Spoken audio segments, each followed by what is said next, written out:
नमस्कार, स्वागत है आपका हमारे समाचार में और मैं हूं आपके साथ दिव्या शेखावत। श्री कृष्णा गौशाला सेवा समिति मोकलपुर के अध्यक्ष बागीलाल बेड़ा के साथ हमारा समाचार की टीम ने खास मुलाकात की। अध्यक्ष बागीलाल ने बताया है कि वो बॉर्डर पर सेवा दे चुके हैं और टीचर से रिटायर्ड है। इसी के साथ उन्होंने कहा है कि मुझे गांव वालों ने अध्यक्ष पद पे चुना है। अब 3 सालों से गौ माता की सेवा करके मन को संतुष्टि मिल रही है। वहीं श्री कृष्णा गौशाला सेवा समिति मोकलपुर में काफी जोरों शोरों से जो है विकास कार्य भी हो रहे हैं। राजस्थान सरकार से एक अपील की गई है कि गौशाला को अनुदान देना चाहिए टाइम टू टाइम, ताकि गौ माताओं की देखरेख बेहतर तरीके से की जा सके। वहीं तपती गर्मी को ध्यान में रखते हुए गौशाला में गौ माताओं की छांव की सुविधा हेतु शेड का निर्माण कार्य भी करवाया गया है। साथ ही राजस्थान के मुख्यमंत्री भजनलाल शर्मा से एक पुकार है कि जो कांग्रेस सरकार में गौशालाओं को 9 महीने का अनुदान मिल रहा था, वो अगर भाजपा सरकार 12 महीने का कर दे तो बहुत बहुत आभारी रहेंगे। इसी के साथ मोकलपुर के क्षेत्रवासियों का जो है काफी सहयोग भी मिलता है। वही जो है चारा गोदाम, 4 दीवारी और काफी सहयोग जो है लोगों ने करवाया। इसी के साथ हमारे गांव के जो लोग बाहर रहते हैं, बॉम्बे, पूरा गुजरात, उन लोगों का भी अच्छा सहयोग मिलता है गौशाला में। वही हमारा समाचार के वरिष्ठ संवाददाता किशन सोलंकी ने की है अध्यक्ष बागीलाल बेड़ा और सचिव हीराराम बेड़ा व कोषाध्यक्ष सत्यनारायण घट्टानी के साथ गौशाला में विकास कार्य को लेकर विशेष चर्चा। आइए आपको सुनाते हैं। आप देख रहे हैं हमारा समाचार न्यूज चैनल। मैं आपके साथ किशन सोलंकी। आज हम पहुंचे हैं मोकलपुर की जो गौशाला है श्री कृष्णा गौ सेवा समिति मोकलपुर, उसकी हम विजिट कराएंगे आपको और दिखाएंगे कि गौशाला के अंदर क्या क्या सुविधाएं हैं गायों के लिए, और अभी जो गायों की संख्या है वो कितनी है, और जानकारी लेंगे कि भामाशाहों का क्या सहयोग है यहाँ का, और यहाँ की जो गौशाला है वो किस सिस्टम में चल रही है और किस हिसाब से चल रही है, वो जानकारी लेंगे। हमारे साथ अध्यक्ष है बागीलाल जी बेड़ा, उनसे, और पूर्व में ये एक्स यानी कि रिटायर्ड सैनिक भी रहे हुए हैं, फौजी है, इनको हम भी दिल से सल्यूट करते हैं कि फौजी एक बहुत ही डिसिप्लिन में रहे हुए होते हैं और ये एक यानी कि बाल की खाल निकालने वाले होते हैं, क्योंकि इनको हर तरीके से नॉलेज होता है, क्योंकि हर कानून कायदे सब इनको नॉलेज है। तो इसीलिए जनता ने यहाँ की जो मोकलपुर की है, उन्होंने आज फौजी साहब को यहाँ के अध्यक्ष पद को पे चुना हुआ है और बहुत ही अच्छे तरीके से गौशाला चल रही है। तो आइए जानकारी लेते हैं फौजी साहब। फौजी साहब नमस्कार। नमस्कार सर। तो सबसे पहले तो हमारे चैनल में आपका स्वागत है सर। बहुत बहुत धन्यवाद जी। तो सर बात करते हैं आपकी, तो आप एक एक्स मान लो फौजी भी रहे हुए हैं, रिटायर्ड, और टीचर भी रह चुके हैं। आपने पहले भी देश के लिए सेवा की है और जनता के लिए सेवा की है, और अब आज फिर गौ माता की सेवा में लगे हैं। लगातार आपका जो जीवन है वो सेवा में कट रहा है और आप इच्छुक भी हैं कि भाई इसकी सेवा से आपको संतुष्टि मिलती है, और बहुत ही आज आपकी इतनी उम्र है हम देख रहे हैं, लेकिन आज के टाइम में एक्टिविटी आपके अंदर वही है जो फौज में थी। तो लेकिन बात करेंगे सर अपनी जो गौशाला है श्री कृष्णा गौ सेवा समिति मोकलपुर की, तो बात करते हैं इसका अपन ने कब से इसकी नींव लगी हुई है और इसकी कब से ये इसका उद्घाटन किया हुआ है? इसका नींव 1999 के अंदर लगी जी, वहाँ से रजिस्ट्रेशन हुआ है नागौर का जी, और उसका नंबर है 189 जी नागौर, और जयपुर का है 389 जी, वो 2000 का है। बिल्कुल बिल्कुल वहाँ से रहे जी। हमारे पहले कोषाध्यक्ष नहीं अपने अध्यक्ष थे तो बालकृष्ण जी गठानी जी, जो महाजन थे, बिल्कुल वो इन्होंने स्थापित की। बाद में दूसरे अध्यक्ष थे दुर्गाराम जी जांगेड़ जी, उन्होंने लगभग 25 साल की सेवा इस गौशाला को दी। बिल्कुल बिल्कुल। और 2022 3 सितंबर 2022 को हमारे को ये सुपुर्द की है। बिल्कुल बिल्कुल। तो सर कैसा फील हो रहा है आपको, आप इसको कैसे फील कर रहे हैं कि आपने एक देश की सेवा भी की और यहाँ गौ माता की सेवा की, और बस उससे पहले बच्चों का फ्यूचर भी आपने बनाया है, तो आपको कैसा फील हो रहा है गौ माता की सेवा करके? साहब ये तो क्या बताऊँ मैं तो अपना एक टाइम पास कर रहा हूँ। वो बात तो ये मैं तो अपना टाइम मैं फौजिया ये चाहता है कि बिजी रहे, बिल्कुल वो ज्यादा से ज्यादा बिजी रहे कागजों में। ये मैं सेठ साहब को भी बोलता हूँ मुझे ज्यादा से ज्यादा ये बताओ ये ऐसा करना, मैं इनकी राय लेकर के काम करता हूँ पूरा। बिल्कुल। और जहाँ तक है मुझे अच्छा फील हो रहा है जी। तो सर जैसे बात करेंगे अपने गौशाला की, तो इसके अंदर अभी गायों की संख्या जो टैक्स शुदा है वो कितनी है और अन्य गाय कितनी है? हाँ साहब, एक गायों की जो टैक्स शुदा गायें हैं वो 1084 के आस है। बिल्कुल बिल्कुल। और वैसे 1200 गाय है। बिल्कुल बिल्कुल। क्यों 1200 गाय क्यों है? जी, क्योंकि जो गांव वालों को ये बताया हुआ है कि भाई आपका कोई भी नुकसान, खेती में नुकसान नहीं होना चाहिए। बिल्कुल। गायों को यहाँ तक लाना, बेसरा गायें हैं, बिल्कुल। गोवंश है, उसको यहाँ तक लाना आपकी जवाबदारी है। बिल्कुल। फिर आगे हमारा काम है। जी जी। तो हम वो उनके अभी टेक लगे हुए नहीं, बिल्कुल लगाएंगे। तो जैसे बात करेंगे चेयरमैन साहब की, अपने जो गौशाला है इसके अंदर आज कई प्रकार की, जैसे गाय टूटी हुई, कोई लंगड़ी, कोई आंधी काणी, यानी कि बीमार, हर तरीके से जूझती हुई है, तो उनके लिए अपने पास क्या सुविधा है? साहब उतनी मेरे पास इतनी सुविधा नहीं है जी। क्यों, कोई एक एलएस है हमारा, जहाँ हम लोग क्या पशुधन सहायक पशुधन है, बिल्कुल। उसको टाइम पर बुलाते हैं, बिल्कुल। वो दवाइयाँ देते हैं जी। डुल्ली लंगड़ी है ना, इसके तो इतना उसका नहीं है बंदोबस्त, नहीं फिर भी हम कोशिश करते हैं जो उसको टाइमली हम ट्रीटमेंट इलाज का पूरा ध्यान करता हम पूरा देते हैं। कोई जी होता है। और जैसे बात करेंगे अपने यहाँ की, तो इसके अंदर जो आज आपको अनुदान मिल रहा है सरकार से, तो उसकी बात करें, और भामाशाहों का क्या सहयोग है यहाँ के? सब भामाशाहों का सहयोग, अभी मैं क्या बताऊँ, हमारे गाँव का सहयोग, हमारे आसपास के गाँवों का सहयोग, और बड़े सेठों का सहयोग, जो मद्रास बेंगलोर से भी हम एक ग्रुप बना करके एक उनसे जुड़ा हुआ है। बिल्कुल। और खूब आ रहा है। बिल्कुल। मैं बहुत संतुष्ट हूँ और उनके सहयोग से ही चल रहा है। बिल्कुल बिल्कुल। बाकी रहा काम ये जो अनुदान से तो चलना ही है, क्योंकि वो इतना है नहीं, बाकी इनसे इनका काम बहुत ही मतलब अच्छा वो है। बिल्कुल बिल्कुल।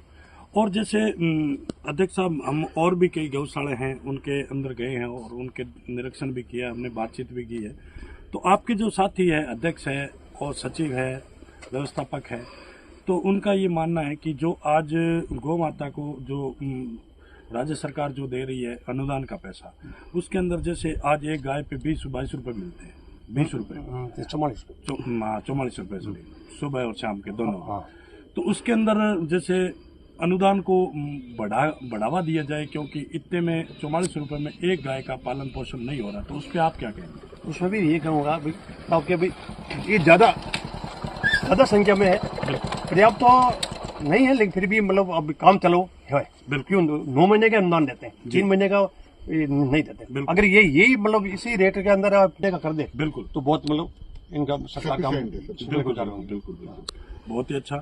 कि अध्यक्ष साहब का मानना है कि आज कांग्रेस की सरकार थी पिछली, अभी इसी कार्यकाल में पीछे, और अभी वर्तमान में भाजपा की सरकार है, तो कांग्रेस की सरकार में 9 महीने का अनुदान मिलता था और आज भी अनुदान मिल रहा 9 महीने का। इनका मानना ये कि अगर भाजपा की सरकार है तो अगर अनुदान को बढ़ाकर 12 महीने का कर दिया जाए तो हमें यानी कि गौ सेवा करने में बहुत ही यानी कि सुविधा मिलेगी, अच्छी उनकी देख रेख कर सकते हैं।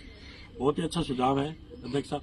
और जैसे बात करें अध्यक्ष साहब अपने गौशाला की, तो इसके अंदर स्टाफ कितना है? मेरे पास जो सर्विंग स्टाफ है, बिल्कुल, वो 5 आदमियों का जी, जो मतलब चारा डालते हैं। बिल्कुल। और साफ सफाई क्या है, बिल्कुल, वो 5 आदमी वो अलग है। बिल्कुल, उसके लिए। और एक ट्रैक्टर ड्राइवर है, बिल्कुल, जो वो मतलब वो अलग रखा हुआ है जी। ऐसे करके लगभग 10-12 का स्टाफ है। बिल्कुल बिल्कुल। तो और कोई आज दिन तक आपके अध्यक्ष बनने के बाद में कोई आज दिन तक कोई मेजर समस्या, कोई टीन साइड, कोई छाया की ऐसी कोई मेजर समस्या आ रही है आपके सामने, सरकार को आप बताएंगे?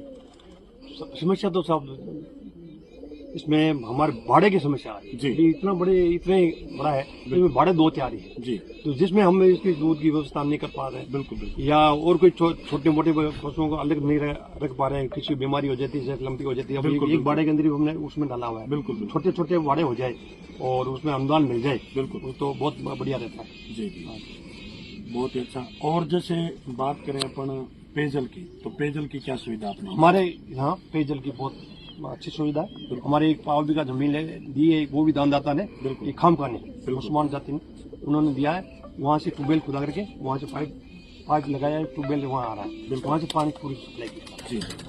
बहुत ही अच्छा। वो तो ये एक जलग्रहण, हमारा जलग्रहण विभाग ने ये डैम खुदा दिया जी, 100 बाई 100 का, वो मीठा पानी हम गायों को सप्लाई करें जी जी। बहुत ही अच्छा। यानी कि कुल मिला के अपन ये मान सकते हैं कि बहुत ही सुचारू रूप से और अच्छी चल रही है। नहीं, हमारे हिसाब से तो ठीक है, वैसे तो किसी का वो बढ़ता नहीं है, बिल्कुल, बाकी लगभग ठीक चल रहा है। तो हमारे साथ इनके जो कोषाध्यक्ष है वो भी हमारे साथ है, सेठ जी, क्योंकि पुराने सेठ है, क्योंकि सेठों की बदौलती हम आज इस मुकाम पे हैं। पुराने जैसे गांव में जाते थे भाई, खेती जमींदार लोग हैं, वो जाते थे बड़ियों के पास, तो ये बड़ियां हैं, वो इनसे भी हम बातचीत करेंगे कि इनका भी सहयोग है गौशाला में। तो नमस्कार साहब। नमस्कार। तो सेठ जी, कैसे चल रही है गौशाला, आपको क्या लग रहा है? बहुत अच्छा लग रहा है, बहुत अच्छी चल रही है जी। तो आप कितने टाइम से सेवा दे? मैं करीब 27-28 साल से। जी। ये हमारे पहले भी कोषाध्यक्ष थे, हमारे से पूर्व यही कोषाध्यक्ष हिमाचल होता तो इसका मतलब आपको जैसे कैसा फील हो रहा है इसको गौ माता की सेवा?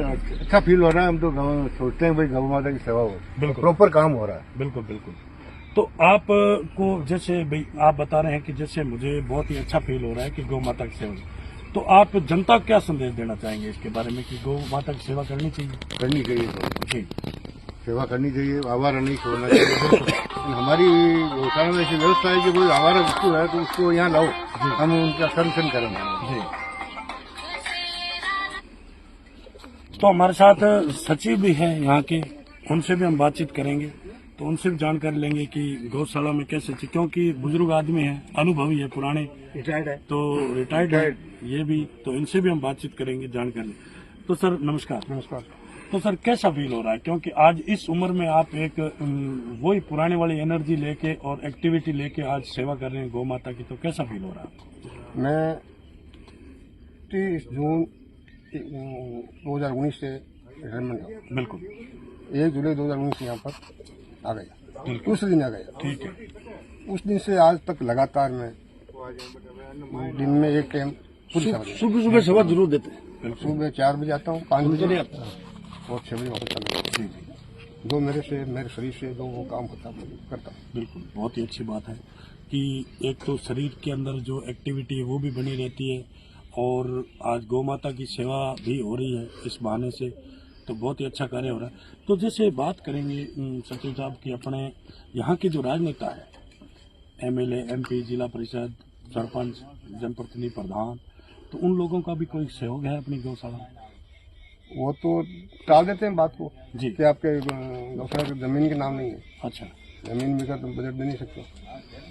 लेकिन सर जैसे बात करें अपन, आज अध्यक्ष साहब ने बताया है कि मद्रास, बॉम्बे, पूना, महाराष्ट्र, वहाँ के लोग वहाँ के लोग सहयोग कर रहे हैं, तो यहाँ के राजनेता क्यों नहीं कर रहे? कारण क्या है? ये तो सीधा बोलते हैं ना कि आपकी जमीन नहीं है गौशाला के नाम। तो जमीन नहीं तो व्यक्तिगत तो कर सकते हैं ना, आज भी चल रही है, लोग भी कर रहे हैं ना, वो लोग कोई जमीन दे के थोड़ी कर। अभी तक तो नहीं किया जी। तो यहाँ के जो सरपंच है उनका क्या सहयोग है? बहुत बढ़िया सर जी, बहुत बढ़िया। अच्छा। हर दिवाली को जी, हर दिवाली को 1 लाख रुपए का गुड़ पहुंचाता है, यानी कि हर दिवाली पूरे कार्यकाल में, पूरे कार्यकाल में पहले से भी था जी, पहले भी उनकी सेवा भावना है। वो सेवा भावना है। दीपावली पे 1 लाख रुपए का गुड़ धर्माराम शाह साकला जो हमारा सरपंच है, बिल्कुल, वो और बाकी भी खूब सहयोग देता है, सहयोग अच्छा रहता है उनका। अच्छा और जनप्रतिनिधि है उनका भी बहुत अच्छा सहयोग है। तो ये थी हमारी खास मुलाकात जो श्री कृष्णा गौ सेवा समिति मोकलपुर के अध्यक्ष और सचिव और कोषाध्यक्ष उनसे, और हमारा समाचार न्यूज चैनल के अंदर जो इन्होंने हमें समय दिया उसके लिए बहुत बहुत धन्यवाद।